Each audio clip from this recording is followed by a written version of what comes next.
Pemirsa, Presiden Joko Widodo meresmikan patung Garuda Wisnu Kencana di Kuta Selatan, Badung. Peresmian patung GWK ditandai penandatanganan prasasti dan penekanan sirine.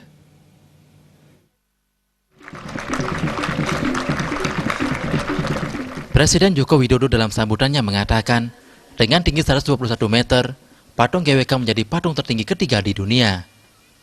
Rampungnya patung yang terbuat dari tembaga itu bukan hanya membanggakan bagi rakyat Bali, tetapi juga seluruh rakyat Indonesia. Karya seniman Nyoman Nuarte tersebut dibangun dengan mengkolaborasikan seni dan teknologi. Hal tersebut menurut Presiden Jokowi membuktikan sebagai bangsa yang besar, Indonesia bukan hanya mewarisi karya-karya besar peradaban bangsa masa lalu yang indah seperti Candi Borobudur dan Candi Prambanan. Di balik kemegahan patung ini, Presiden menuturkan ada satu hal yang bisa menjadi inspirasi bagi semua, yakni karya besar dimulai dari keberanian untuk mempunyai gagasan-gagasan besar, mimpi besar, dan lompatan-lompatan besar. Tanpa keberanian, karya-karya besar sulit lahir.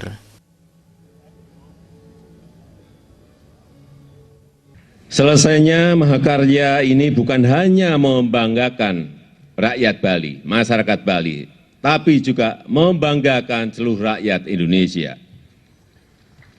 Karena hal ini membuktikan bahwa sebagai bangsa yang besar, kita bukan hanya mewarisi karya-karya besar dari peradaban masa lalu yang sangat indah, yang mengagumkan dunia seperti Candi Borobudur, Candi Prambanan. Tapi di era kekinian, bangsa kita juga bisa berkarya, bisa berkreasi untuk membangun sebuah peradaban, untuk melahirkan mahakarya yang baru, yang juga membanggakan kita semuanya, yang diakui dan dikagumi oleh dunia. Patung GWK memiliki tinggi 121 meter.